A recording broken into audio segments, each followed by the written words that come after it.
Okay, welcome everybody to my first ever webinar. Happy Hanukkah, happy holidays. Hopefully you're going to have a lot of fun here. And what we're going to do today is talk about the history of the Temple Mount. We're going to try and figure out how it is that that golden dome that you can see a little bit behind me. Let's see if you can see it now. There we go. How is it that that golden dome is exactly where the Jewish temple used to be? Now, for this webinar, I have a video from actual location. Right now, it's around midnight in Israel, so obviously I'm not standing on the Mount of Olives and it's not that clear.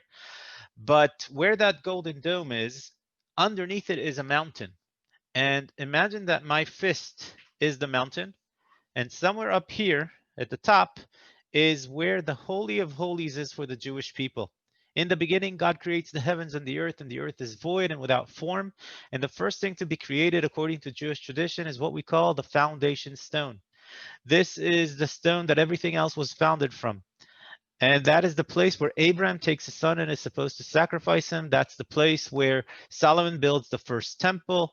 That is destroyed. The second temple is built on top of it.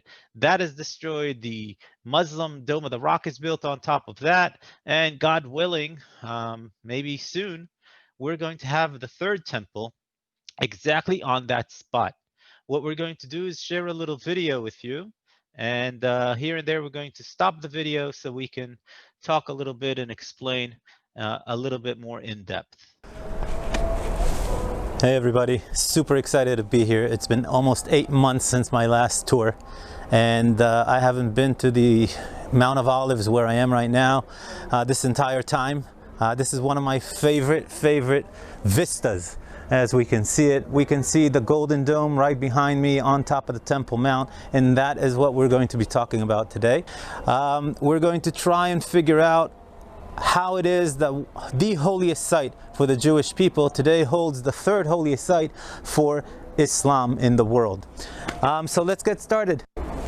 The Golden Dome behind me is situated right above the spot where Abraham was commanded by God to go and sacrifice his own son, what we call the binding of Isaac. Since then, this has been the holiest site for the Jewish people.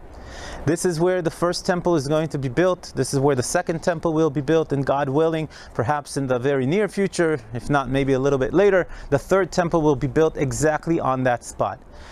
Of course, it looked nothing like this. When King David conquers the city of Jerusalem, he buys the area just to the north from Aruda the Jebusite, and he builds the first altar for God. Not a temple yet, just a small altar to start doing God's work. His son Solomon is going to build the house of God, what we call the temple. Okay, now what I'd like to do is go to a drawing board here. And please forgive me because I am really not very artistic. So what we can see here is the Mount of Olives. And I'm going to just very quickly put a line on it so we know what we're talking about. This is where I'm standing, and I'm going to be taking a look towards the west. So I'm standing on the eastern side of the city of Jerusalem. This is the city of David, ancient Jerusalem. It's the lowest mountain in the area. We have what we call the Upper West Side right over here. In the Bible, it's referred to as the Western Hill. Later on, the rich people are going to be there, so I thought it appropriate to call it the Upper West Side. And of course, we have Mount Moriah, which will become the Temple Mount, and X marks the spot. This is where the temple that Solomon builds is going to be. And this is basically the layout of what you would have seen here 3,000 years ago when David conquers the city over here. We're going to go back to our video. That temple holds for about 400 plus years until the Babylonians come, besiege the city of Jerusalem, destroy its walls, and eventually destroy the temple that Solomon built. 50 years the Jews are going to be now in exile in Babylon, and then they return to this area. The Persians allow them to return to this area, and they are going to rebuild the temple. But it's going to be in stages. The poor people are the first ones to come. They don't have a lot of money. They can't build a fancy temple. So just like King David a few hundred years earlier, they build a small altar to start doing God's work precisely where the temple used to be. The more money they have, the fancier the temple gets. And at some point, the Bible tells us in the book of Ezra and Nehemiah that they have built a temple that resembles the time of King Solomon. However, the elderly who remember King Solomon's temple say it's not really a fair comparison. Alexander the Great conquers this area from the Persians. He is going to allow religious freedom for the Jewish people. So basically, instead of paying taxes to the Persians, now the Jews are paying taxes to the Greeks. Not a lot of difference. Then after more than 100 years of Greek rule over this area, comes a king called Antioch IV, who goes into the Jewish temple. He pillages it, but more importantly, the fact that he went into the temple desecrates the temple. This the Jews cannot stand by. A family called Hasmoneans. This is a family of priests. They're going to lead the army against the Greeks, and they are going to miraculously win and scatter the Greeks out of Jerusalem, take control. They're going to re-inaugurate the temple to God. They're going to cleanse it out.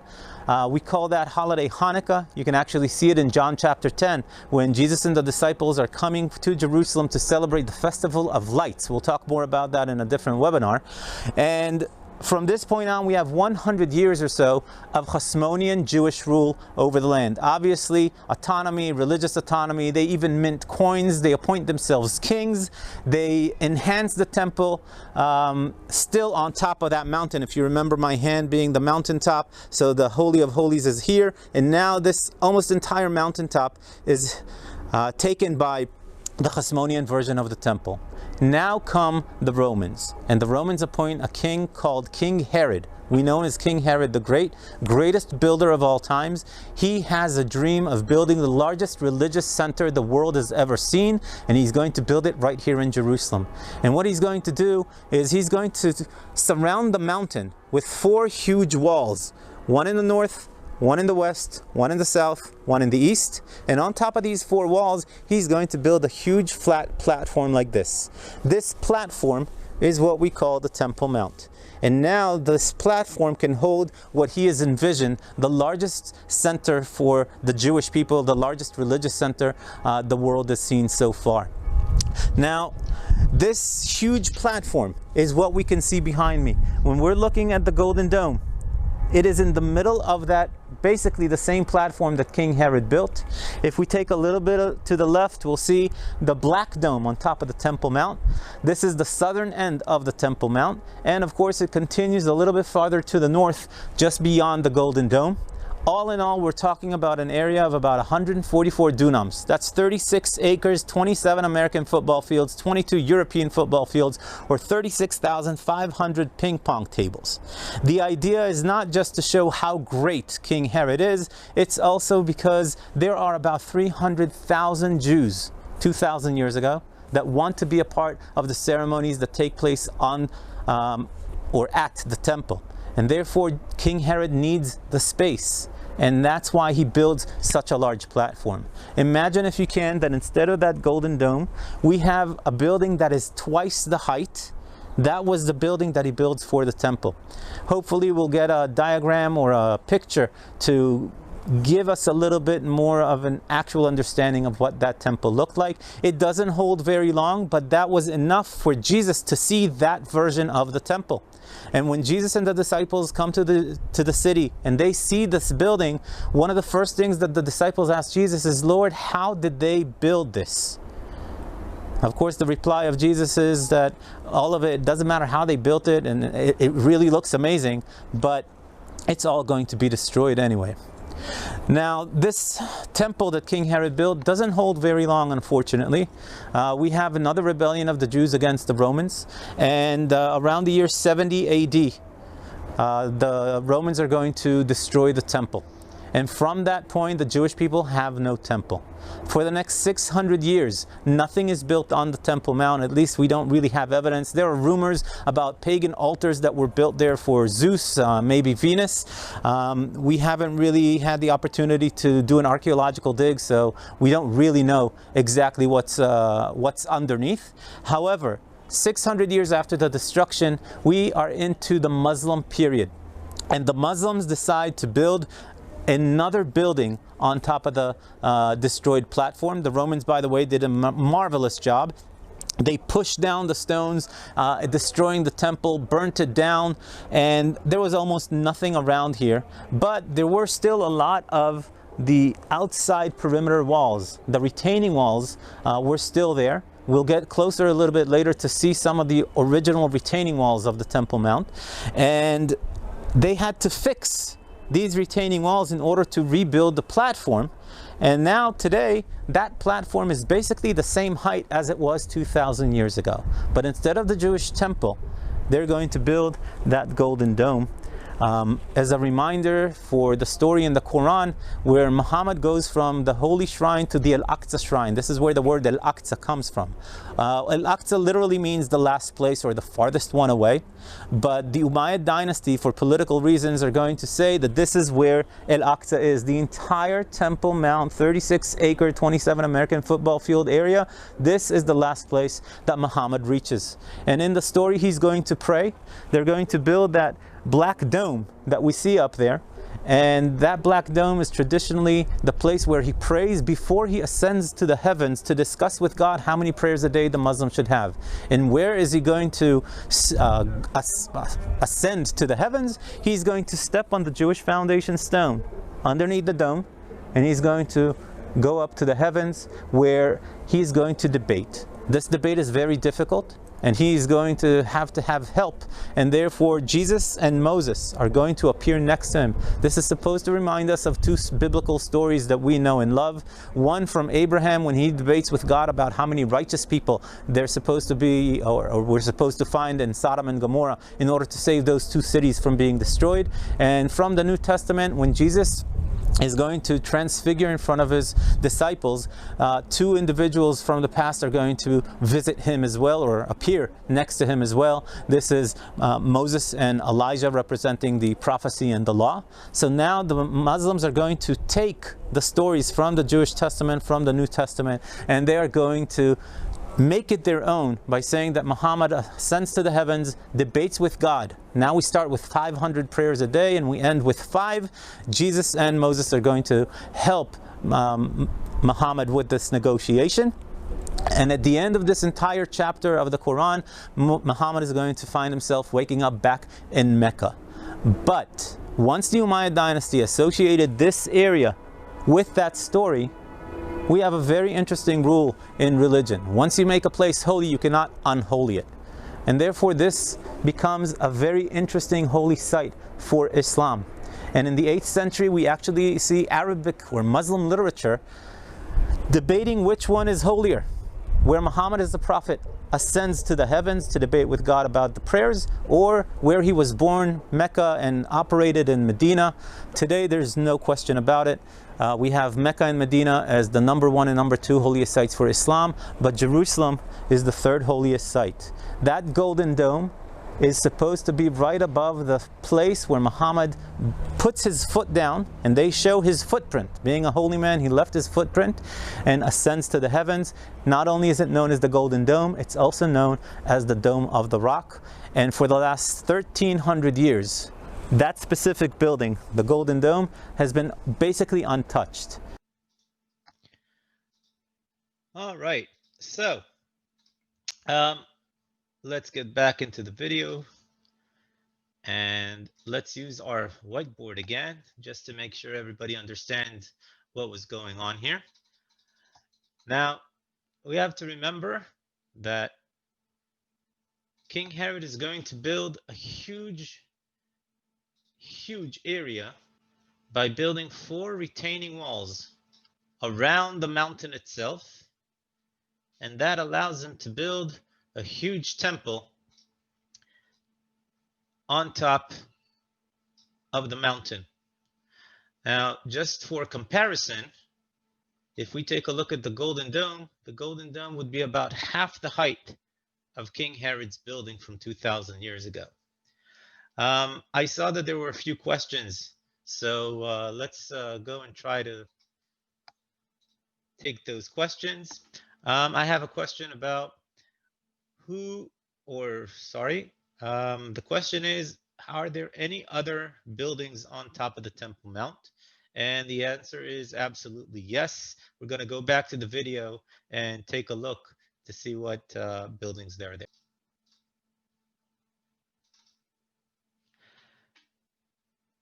So when we're looking at this picture, um, obviously we have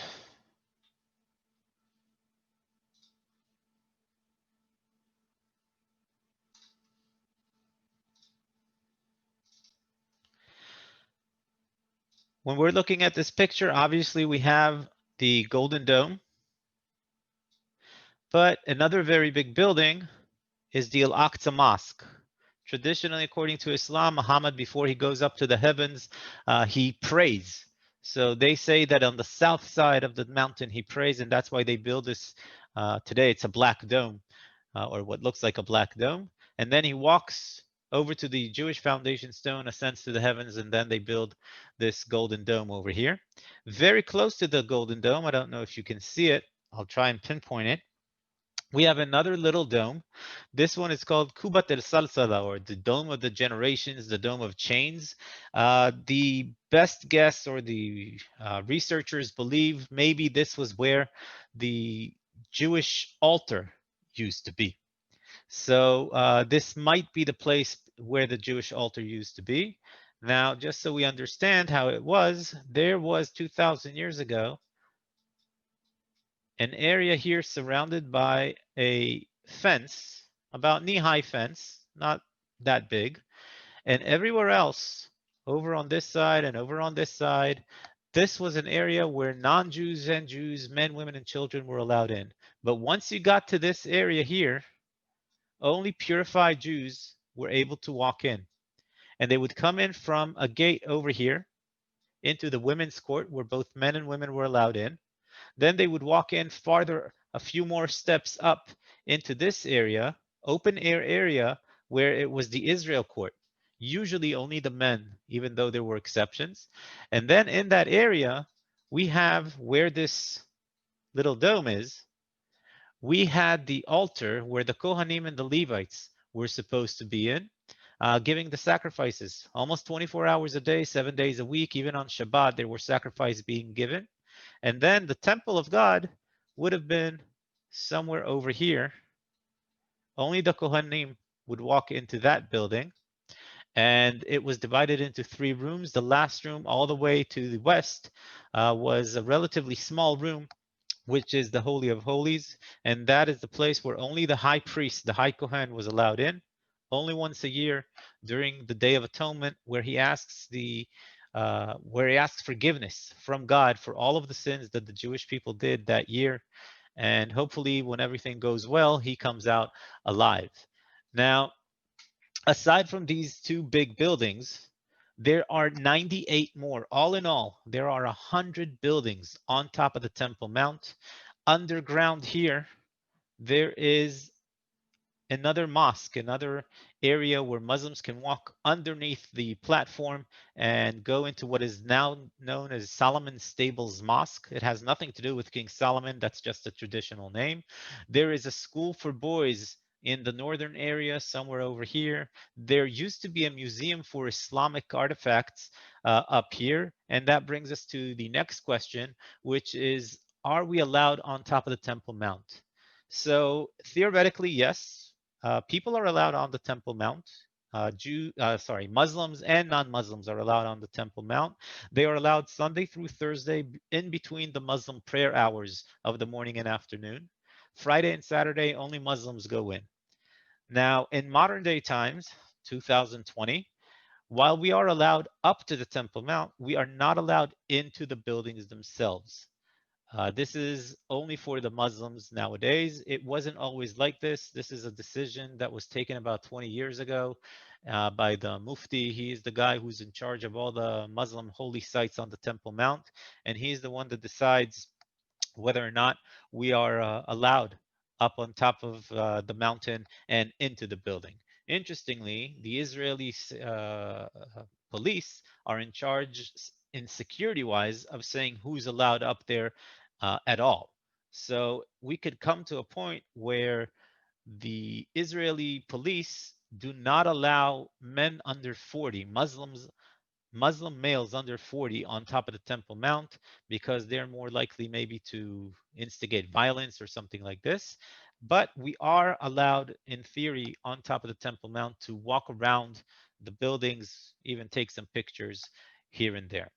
Another question that we have here is about mikvahs. Now, the word mikvah in Hebrew, for those of you who don't know what mikvah is, it is a purifying bath or a ritually cleansing bath. And Jews would go into a ritual bath on different occasions. For example, when you exit a cemetery, you have to ritually bathe yourself. Once a month for women, you must ritually bathe yourselves. And before going up to see God's house, you need to purify yourself as well. And the way that you would do it, the closest ritual baths that I know of were located here in the southern area of the Temple Mount, not on the Temple Mount, but adjacent to it. Also on the southeastern side, or sorry, on the western side, we find in this area more than 50 ritual baths that the people would be able to use before walking up to the Temple Mount. Um, there are ritual baths outside the city for the pilgrims who are making their way. And that way, when they come in, they're already purified. And the rich people actually have private ritual baths in their homes, um, which is obviously something very useful and easy for them to use. Now, as long as we're looking at this picture, we can also see right here the Church of the Holy Sepulchre. These two black gray domes. This is where Jesus traditionally dies, is crucified, dies on the cross, and is buried and resurrected. The Christians in the 4th century take control over the land of Israel, and they don't build anything on the Temple Mount, even though this is the holiest place for the Jewish people. One of the prophecies of Jesus was that the temple would be destroyed. And as long as the temple is in its destruction, the Christians of the time were able to debate with Jews about the validity of the prophecies of Jesus, and they would say, "Look, the temple is destroyed. This is what it says in the New Testament. Obviously, the prophecy is true." Um, so they move about 200 yards this way, and this becomes the center of religion in the Christian time. Well, folks, that's about it for today. This is going to be the first of what I hope are many webinars. I actually have one more this coming Saturday. It's going to be December 19th at 2 p.m. Eastern Time, which is 9 p.m. Jerusalem time. It's, I think, a very interesting topic. It's about calendars and dates, holidays. How is the Christmas and Hanukkah related, if at all? Why is it that the Jewish holidays seem to fall on a different day every year? It has to do with lunar and solar calendars. Um, you don't need to sign up. If you sign up for this one, then you'll be getting an email with an invite, an automatic invite to the next one. I'm also going to send a survey if that's okay with everybody. You don't have to, of course, fill it out. A few questions, mostly multiple choice, if I'm not mistaken. I want to do better the next time around. So it was great having you. Hope to see you again and again and again. And happy holidays.